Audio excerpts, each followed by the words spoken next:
Sidangnya ya kalau pas ada sidang. Oh. Mosok langsung ketemu langsung buka pertanyaan. Oh.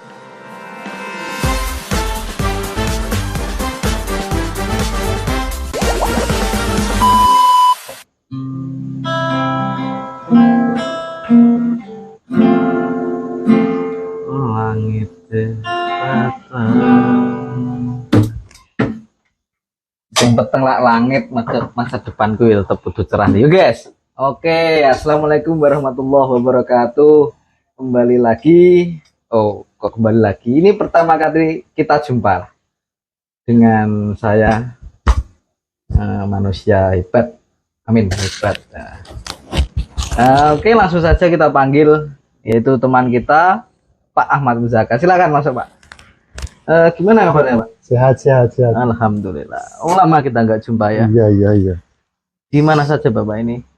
Ya di rumah. Oh, di rumah. Ngopi, rokok, Ngopi, tidur. rokok, tidur. Oke. Lah sidangnya kapan? Sidangnya ya kalau pas ada sidang. Oh, siap. Kalau enggak ada sidang ya enggak sidang. Oke, Pak, ini masuk di Mosok langsung ketemu langsung buka pertanyaan. Oh. Yo ngopi-ngopi sik opo kek. Nggih. Si pacar turun. Hah? Si pacar turun. Belum, Nek. Nggih pun lek ono. Jalur rokok ya? Iya, Lek. Jalur rokok ya? Iya. Ya Allah. Iki rokokku mang to ning kono. Wis aku sing Woi, jelo. cek anyar rokok Nah, gue iya lah itu. kita bukane kok ya. Iya. Orang di meja ya sing ngene iki. Iya, wis bebas. Bebas. Nggone dhewe lah wis anggap nggone dhewe. Namanya juga kehidupung, Kehidupun. kehidupung. Kehidupun apa? Ya. Kehidupung. Jadi hidup itu keras. Pang itu kan gambaran kehidupan yang keras. Gitu ya? Iyalah, kehidupung gitu loh. Pung. Iya, pung itu pang itu loh. Masya Allah. Nikmat sekali, Pak. Rokok ini nikmat sekali. Makan, tidur, ngopi, rokok. Tapi sebenarnya saya itu nggak pengen rokokan. Kenapa? Rokok ini ada pengaruh buruknya. Pengaruh buruknya apa? Nek wis ngerokok lali mangan nggak? Tapi enak ya? Orang di aspat tuh. Durung gawe, Pak. Gue iku ono aspat. Oh iya. Kau enak nih buat. Loro Pak, ada dede. Oh dede. Iya toh. Oh suke. Heeh. Oh, iya. Ini. Orang loh. Kita kan ini orang hukum ya kan. Satu-satu adil. Keadilan namanya ini. Oke, siap. Teman wong hukum loh. Wong hukum loh. Jenengan kula lak wong Hukum. wong. Oh, wong hukum. Hukum. Oh iya. Hukum. Ya Allah. Oh iso ya. Kok iso enak ini ya? Cari ini sih enak. Rokokmu beda, Pak? Iya rokoknya anak, rokok cilik. Lho koma. Rokok komahan. Gak iso ya rokok. Nyantai, Pak. Lama nggak jumpa ini. Iya, suwe gak ketemu. Pian lah wis rokok sik lah. Ki mau nopo? Ngundang wong. Ya ini mau membahas tentang apa? Pertanyaan simpel lah. Oh, pertanyaan simpel. Oke, siap. Ya sekiranya Bapak pasti bisa menjawab lah semuanya. Apa ini? Kira-kira apa ini pertanyaan? Pertanyaannya mau tahu? Ini pertanyaan dari teman-teman. Dari teman-teman kita. Banyak sih Pak pertanyaannya. Simpel. Waduh, nek ada kayak bio, waktunya cukup ora ya? Peneng di toh ya. Biasa dong. Turu. Ngomong anak. Oh iya. Berapa bulan Pak anaknya? 6 bulan. Ngomong-ngomong. Oh alhamdulillah. Sehat-sehat guys. Alhamdulillah. Tanya-tanya Pak, pengalaman jadi pengacara selama 7 tahun ini apa saja susah dan senangnya? Oh, ini ya. Kalau mau jadi pengacara itu memang yang pertama harus siap mental dulu. Kenapa harus siap mental? Karena memang dunia pengacara ini dunia keras. Keras yang keras, enggak yang enggak sebetulnya. Tapi saya anggap ini keras.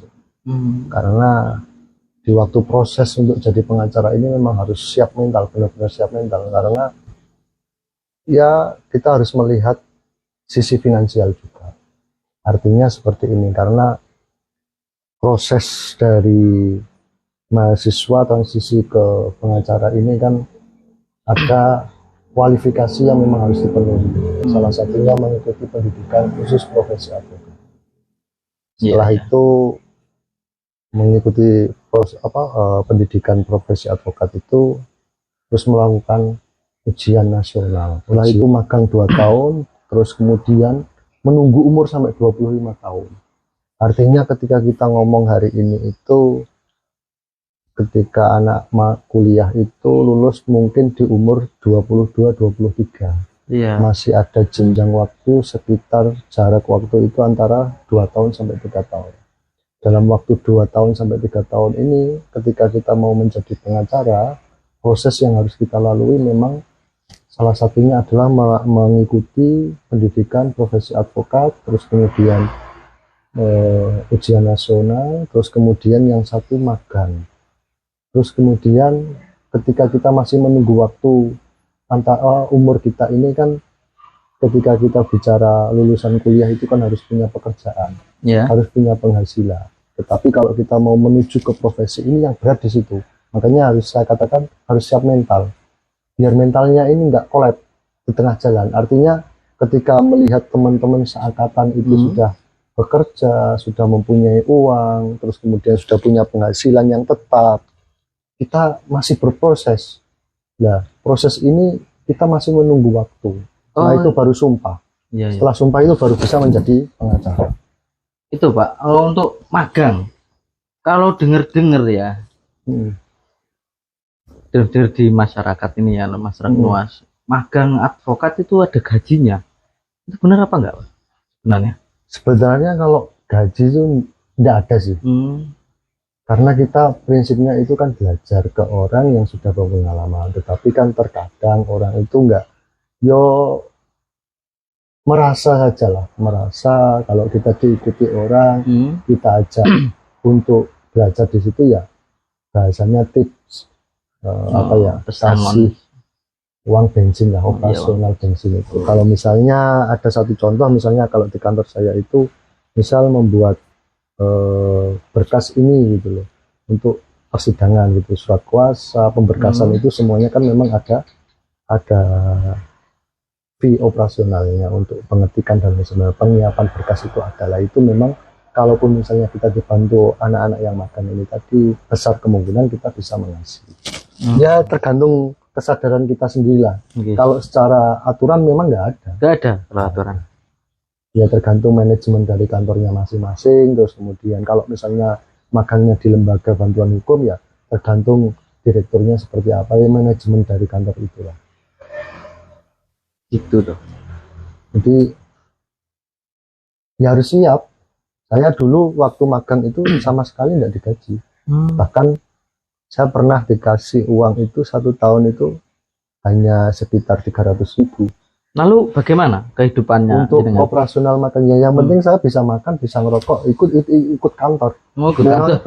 Memang waktu itu. Tapi dikasih ya sama kantor. Dikasih. Kalau di mana-mana ya namanya itu ya tetap dikasih makan siang, terus rokok kalau ada. Kebutuhan soalnya. Kebutuhan itu ya. Jadi kadang juga kita cari-cari sendiri ya dengan cara kita, dengan vokal gawe kita lah bahasa Jawanya gitu. Itu kira-kira gitulah. Harus 2 tahun berarti? Harus 2 tahun. 2 tahun itu sebetulnya standarisasi 2 tahun itu dihitung dari kelulusan. Dari kelulusan kuliahnya.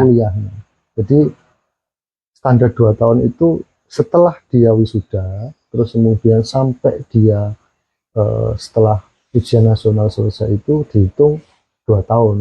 Terus kemudian ada batas waktu umur 25 tahun. Nah ini biasanya di situ kendalanya. Kalau misalnya dia anak lulus umur 22, terus kemudian dia setelah 2 tahun kan berarti 24, belum 25. Saya waktu dulu itu mau sumpah itu umur saya kurang 3 hari tidak bisa sumpah. Jadi Kembali nunggu, dong. kembali nunggu sampai setengah tahun. Pada waktu itu saya memperjuangkan untuk bisa sumpah itu sampai saya dari Semarang ke Surabaya waktu, karena saya kan domisilinya di Jawa Timur. Menurut kependudukan saya kan domisilinya Jawa Timur. Iya, Tapi iya. kalau magang secara administrasi memang itu Jawa Tengah semua. Berarti kalau magang itu bebas ya? Bebas dimanapun. Terus Boleh. apa sebelum menjadi pengacara itu mengikuti ada pelatihan apa? Ya, pendidikan khusus. Oh iya, PKPA gitu. Ya, PKPA itu selama berapa bulan? 1 bulan. 1 bulan. Cukup 1 bulan. itu untuk bekal Cukup. menjadi advokat. Cukup, karena yang dipelajari di situ adalah hukum acara. Artinya kan ketika setelah magangnya kan ada persyaratan harus dan wajib sarjana hukum. Artinya secara materi Ya. untuk ilmu hukumnya kan sudah diperkuat di perkuliahan. Ya tinggal nanti memantapkan di hukum acaranya. Hukum acaranya ini nanti dimantapkan di pendidikan khusus profesi advokat. Biasanya masalah biaya beragam sih. Ada yang pendaftaran 500.000, ada yang 250. Nanti kalau biaya pendidikannya sama, hampir sama semua, 5 juta sampai 6 juta lah. Kira-kira itu. Seluruh Indonesia itu sama. Seluruh se-Indonesia hampir sama. Tergantung kebijakan dari organisasi advokat dan kerjasama kampusnya. Tidak ada patokan harga sekian, itu tidak ada, tapi ada batas-batas yang memang harus diketahui oleh penyelenggara dari pendidikan profesi advokat itu. Salah satunya memang kampus yang diajak kerjasama dengan organisasi advokat ini harus terakreditasi. Begitu. Iya. Oh.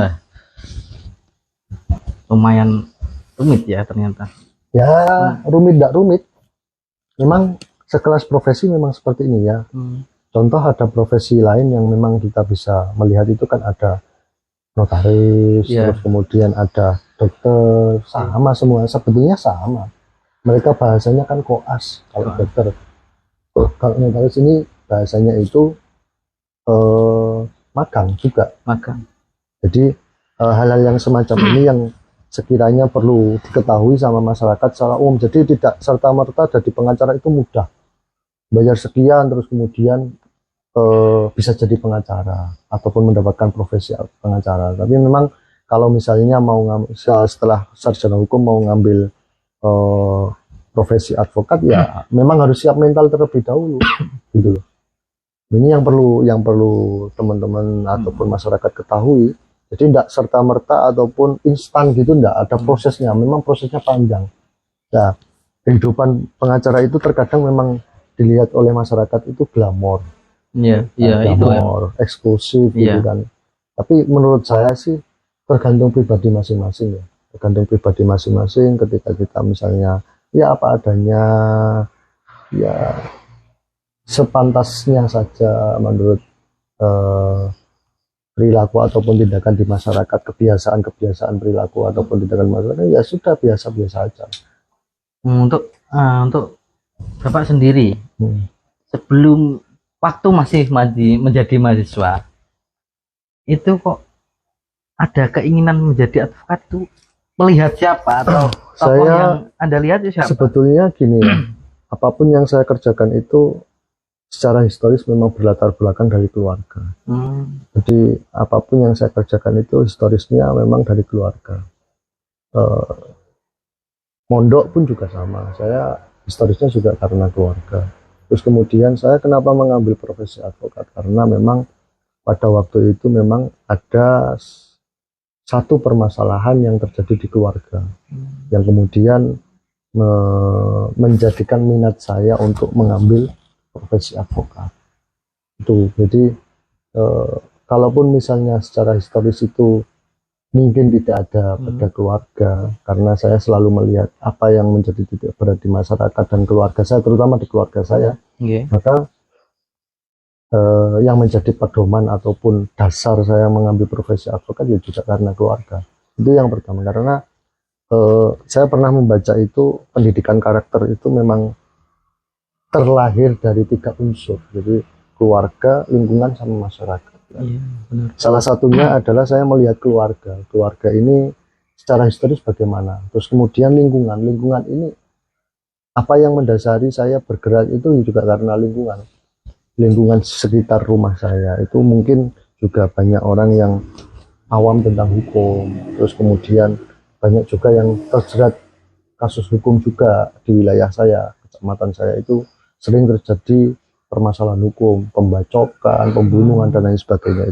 Masyarakat yang ada di sini itu kebanyakan juga masih awam gitu loh terkait dengan pengetahuan dan wawasan tentang hukum. Nah, artinya bagaimana kemudian saya ini bisa diterima di masyarakat, memberikan manfaat, terus kemudian bisa meringankan beban-beban masyarakat itu ya Pak. Memberikan edukasi, pemahaman terkait dengan dunia hukum. Nah, ini yang paling penting. Jadi dari situ saya bisa membentuk bagaimana kemudian peradaban yang ada di desa ini berkembang. Tidak melulu ketika kita sudah besar di kota, kita menetap di kota atau tidak. Tapi setelah kita besar di kota, kita apa yang menjadi tujuan kita tercapai, kita harus kembali ke desa. Kenapa kita harus kembali ke desa? Karena memang peradaban yang ada di desa ini perlu kita bangun sebagai generasi muda. Nah, ini balance-nya di situ. Jadi tidak serta-merta kemudian ketika kita setelah besar menjadi orang di kota, terus kemudian kita menetap di kota, ini salah. Kenapa saya katakan salah? Ya karena memang nanti yang ngurusi desa ini siapa? Masyarakat desa ini perlu kita memberikan pendampingan, baik itu dalam hal apapun lah, terutama dalam bidang hukum. Nah, ini salah satunya contoh itu. Jadi sekiranya apa yang memang perlu kita capai di desa ini, yang perlu kita rubah sesuai dengan kebudayaan masyarakat sini ya kita lakukan aja gitu aja. Berarti Bapak berangkat dari apa? Termotivasi dari permasalahan keluarga dan lingkungan lah ya. Jadi memang yang sering terjadi memang seperti itu. Jadi gimana ya? Kalau kita ngomong masyarakat desa ini sering kali kan ada permasalahan hukum, terus pokoknya tahu-tahu ya salah gitu aja kan. Padahal ketika kita melihat undang-undang, masyarakat yang kena permasalahan hukum ini sifatnya masih diduga. Artinya ketika kita ngomong diduga ini kan masih ada celah. Nah, itu diperbolehkan sama undang-undang gitu loh. Jadi praduga tak bersalah itu ya. Azasnya itu dugaan itu. Jadi praduga tak bersalah itu asasnya. Jadi itu kalau kita ngomong pidana ya. Terus kemudian kalau kita ngomong perdata itu juga kita masih mempunyai hak sebagai warga negara kan gitulah. Ini yang harus kita perjuangkan. Memperjuangkannya seperti apa dan bagaimana kan, ini perlu kita memberikan wawasan kepada masyarakat semacam itu. Jadi tidak serta-merta kemudian ketika kita diduga melakukan kesalahan ataupun melakukan tindakan yang bersifat perbuatan melawan hukum dalam perdata itu kan harus ada hal yang memang kita perjuangkan di situ gitu. Karena kita mempunyai hak sebagai warga negara kan gitu. Nah, ini pemahaman masyarakat yang mana pengacara itu membela orang yang salah, ini yang kita juga harus meluruskan kan gitu.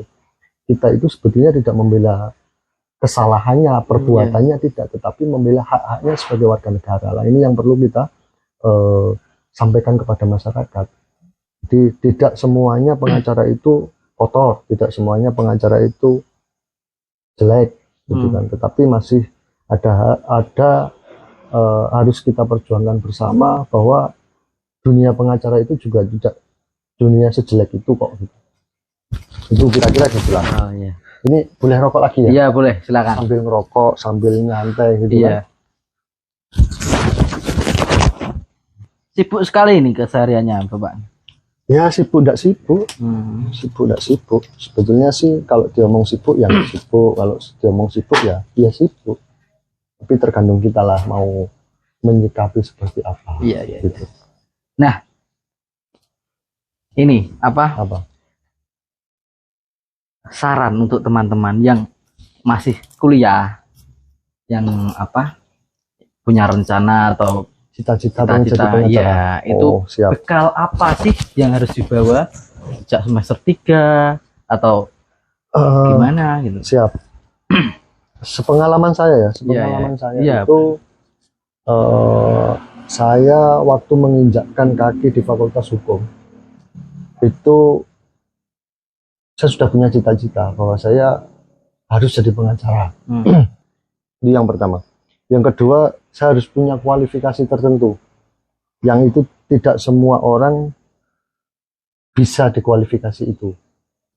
Kalau saya memang dari semester dari S1 sampai S3 pun yang saya teliti tentang cybercrime, kejahatan digital kan gitu. Nah, cybercrime. Itu jadi yang memang harus disiapkan mulai kalau misalnya teman-teman itu kuliah S1 yang harus disiapkan memang bahan-bahan ataupun materi-materi perkuliahan yang sifatnya itu memang penting untuk menuju ke profesinya. Jadi kalau misalnya untuk persiapan dari teman-teman ya yang penting formil material dari ilmu hukum itu dikuasai lah, terutama dasar-dasarnya. Jadi ada kalau misalnya semester 1 itu sudah di pengantar ilmu hukum, pengantar hukum Indonesia, ilmu negara itu memang harus di luar kepala itu. 3 mata kuliah itu memang harus di luar kepala. Kenapa? Karena memang menjadi dasar ketika kita mau berjalan. Teori-teorinya banyak di situ. Nah, setelah itu baru hukum perdata, hukum pidana, hukum perdata 1, hukum perdata 2, hukum pidana 1, hukum pidana 2, sampai hukum pidana 3, terus hukum acara perdata, hukum acara pidana. Itu memang perlu belajar itu hukum acara tata usaha negara, terus kemudian hukum acara Mahkamah Konstitusi. Kira-kira itulah yang harus disiapkan sama teman-teman. Itu teman-teman, untuk proses menjadi pengacara itulah seperti itu tadi yang dijelaskan oleh Mas Zaka sebagai lawyer. Ini jenengan ini apa?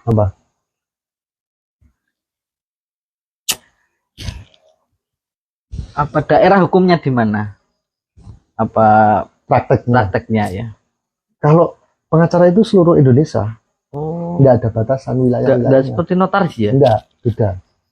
Undang-undangnya memang mengatakan bahwa pengacara itu tidak ada batas wilayahnya.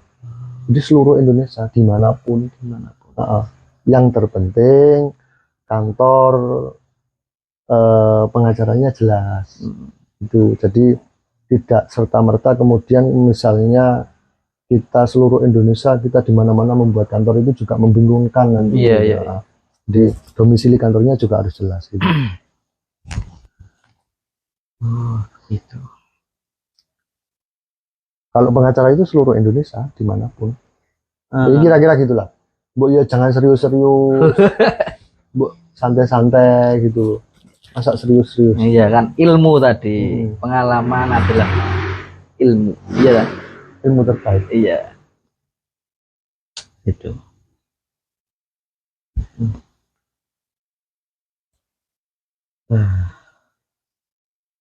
Lalu apa Pak? Pernah beracara di mana paling jauh? Jakarta pernah, Bandung pernah, Jogja pernah. Ada apa? Permasalahan yang paling rumit itu? Pengalaman permasalahan yang paling rumit? Kalau saya yang paling rumit itu sebetulnya sih nggak ada ya. Nggak ada. Ya ada, tapi kan yang apa ya? Saya yang tingkat penyelesaiannya sulit gitu loh. Yang tingkat penyelesaiannya sulit ya perdata. Ada lagi ya sebetulnya yang paling sulit itu korupsi. Korupsi? Iya. Ngomong-ngomong hobinya apa Pak? Saya itu hobinya banyak. Dulu waktu S1 itu saya hobinya itu awal S1 ya. Awal S1 itu futsal. Futsal? Ya. Terus kemudian ya intinya sepak bola, futsal. Terus beralih ke silat. Pencak silat. Terus kemudian sekarang beralih lagi silat lidah. Iya. Kan perang ya. Di persidangan silat lidah kita. Iya toh. Siap. Makanya harus hati-hati ngomong sama pengacara itu harus hati-hati. Siap. Untuk jadi pengacara, oke lanjut lagi Pak. Siap. Banyak yang kagum untuk teman-teman atau cewek-cewek gitu. Sama pengacara? Ya. Oh, masa loh? Enggak, maksudnya kan saya tanya Ya kalau Profesi. ada yang kagum, tidak Iya. kagum itu sebetulnya sih ya hal yang wajar ya. Tapi yang jelas kalau kita ngomong banyak ya mungkin saja banyak, mungkin saja. Dugaan Kan saya biasanya banyak. kan, wah itu pengacara tuh gitu. banyak tuh Uangnya banyak. Iya. Gitu. Taunya uangnya banyak. Iya, tahunya. Tapi kalau kita ngomong pengacara itu korelasinya dengan uang, tapi korelasinya kemampuan. Iya, iya. Jadi kemampuan dari personnya itu seperti apa gitu. Kalau kita ngomong pengacara sama dengan uang ini berat ini. Sebetulnya yang menjadikan image dari pengacara ini glamor, terus kemudian uangnya berhambur-hamburan itu ya sebetulnya citra yang dibangun oleh masyarakat sendiri gitu. Kalau kita ini sebetulnya ya biasa-biasa saja gitu.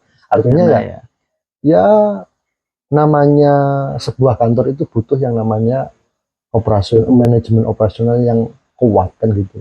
Jadi tidak serta merta kemudian uang itu masuk ke saku semua gitu. Jadi ada hal-hal yang memang porsi-porsinya masing-masing gitu. Tidak biasanya kan juga orang mengatakan bahwa masuk ke kantor pengacara itu nggak berani kan gitu.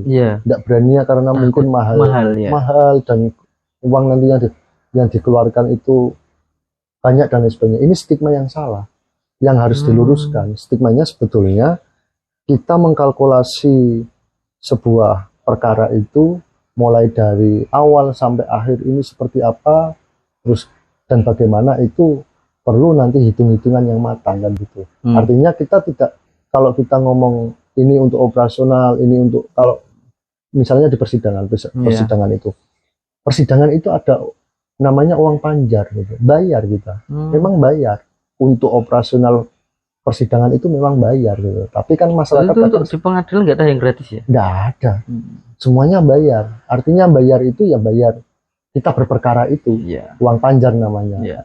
Ketika kita pengadilan kirim surat itu kan membutuhkan operasional untuk mengirim, pengirimnya bayar untuk ongkos kirim dan lain sebagainya. Terus kemudian pada waktu selesai itu kan butuh yang namanya materai dan lain sebagainya lah. Kita juga harus mengetahui bahwasanya seluruh yang berkaitan dengan alat bukti itu, kalau itu bukti surat harus dileges. Leges itu sudah kelihatan sekarang, satu materai aja 10.000. Ya kalaupun misalnya dalam berkas perkaranya itu ada 100 halaman, sudah kelihatan toh. Sebagai alat buktinya itu, bukti surat itu ada 100 halaman. Ngalikan aja ya. 10.000 kali 100 sudah kelihatan. Nah, itu termasuk operasional yang harus kita ketahui gitu loh. Jadi tidak muluk pengacara, menyewa pengacara itu mahal dengan gini sekian. Padahal itu untuk memang untuk kepentingan yang bersangkutan gitu. Kita sudah mengkalkulasi, mungkin memang ada fee namanya fee suksesi. Ya fee suksesi itu tergantung dari prinsipal kita gitu. Kita mau dikasih berapa itu tergantung dari prinsipal kita gitu. Kalaupun misalnya kita ada perjanjian di awal misalnya 10%, ya kita nanti mintanya juga 10%. Tergantung kesepakatan lah ya. Tergantung kesepakatan masing-masing gitu kan.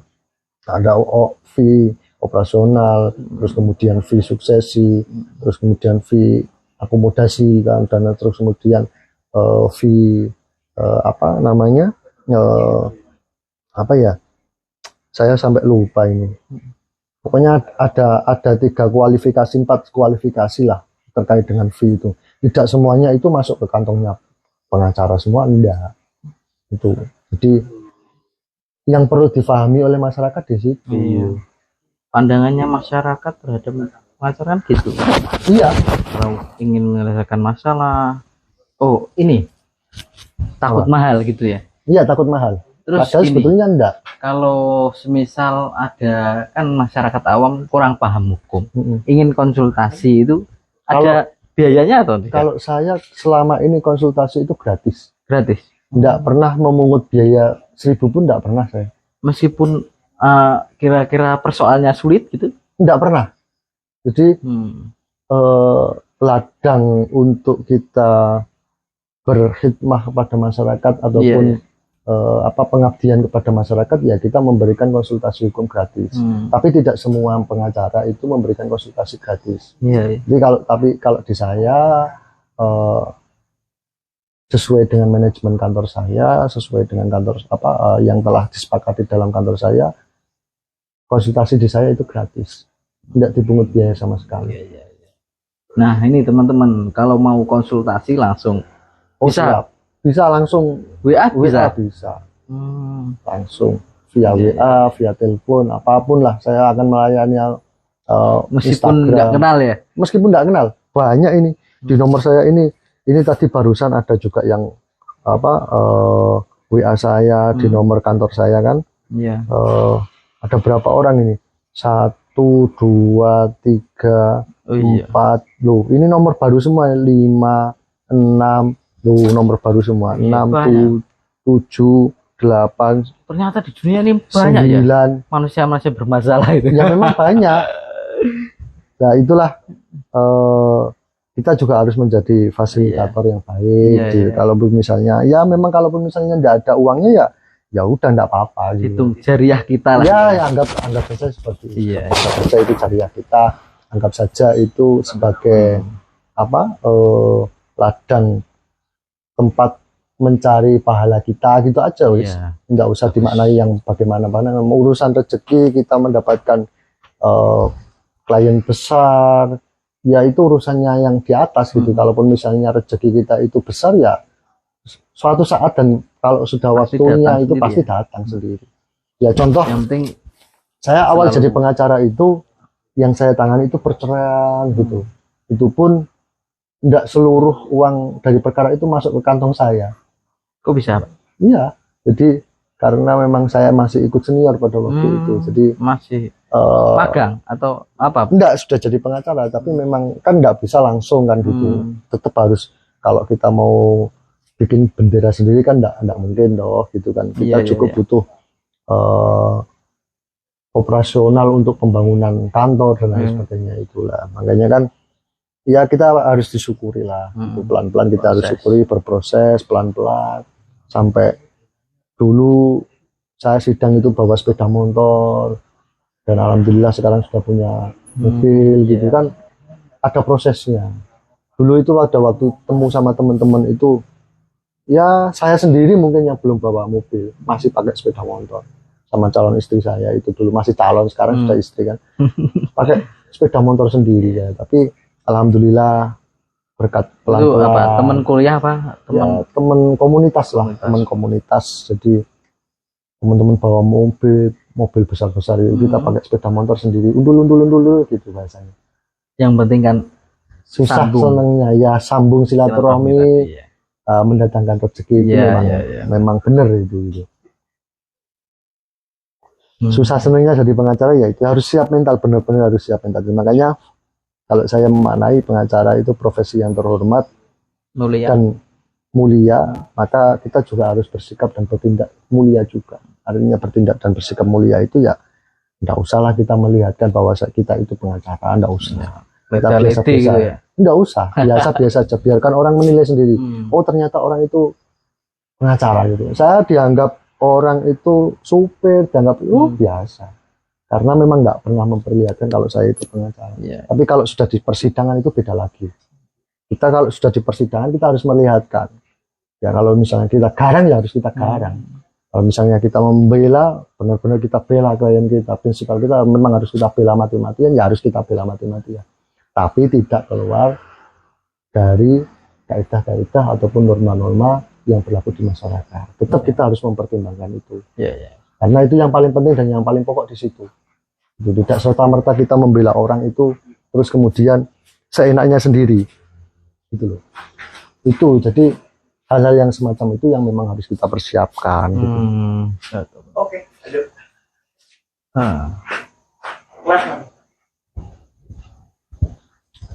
Panjang ya prosesnya ya. Panjang. Berarti selain magang 2 tahun berarti Bapak lebih ya? Iya. Untuk apa ikut senior itu? Terus yang apa mulai berdiri sendiri itu sejak kapan? Saya 2019. 2019. Iya, merintis sendiri. 2019 merintis. Itu ada susah senang lagi ya? Ya, bangun ngecat kantor sendiri, terus interiornya kita bangun sendiri, tak pasang sendiri itu. Memang ada yang mandu sih, tapi secara tenaga memang semuanya kita sendiri sama teman-teman yang bantu.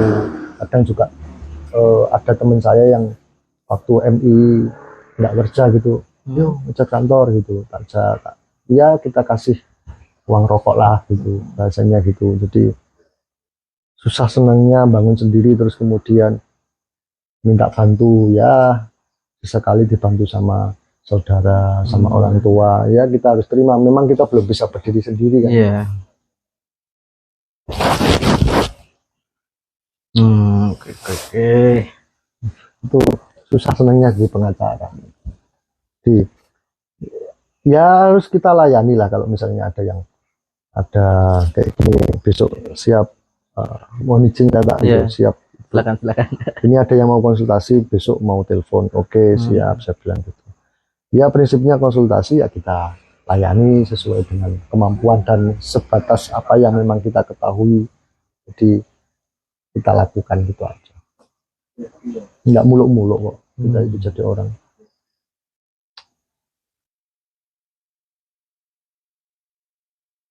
Apalagi nih kira-kira? Ya mungkin itu siap, saja. Siap. Besok ditambah lagi, kapan-kapan lah kalau kita ketemu lagi. Terima kasih atas kerawahannya di sini, Mas Agung. Iya. Terima kasih. Oke teman-teman, itu tadi pesan dan kesan dari Mas Zaka selama menjadi pengacara. Pengalamannya itu bisa kita ambil dan kita jadikan pelajaran untuk melangkah menjadi pengacara besok. Untuk teman-teman yang ingin menjadi mengambil profesi pengacara. Oke. Terima kasih Mas Zaka. Terima kasih Mas Agung atas waktunya sudah diundang di sini ya. Siap. Besok datang kembali. Oh siap. Saya akan menanyakan banyak sekali tentang apa hukum-hukum di Indonesia. Oh siap.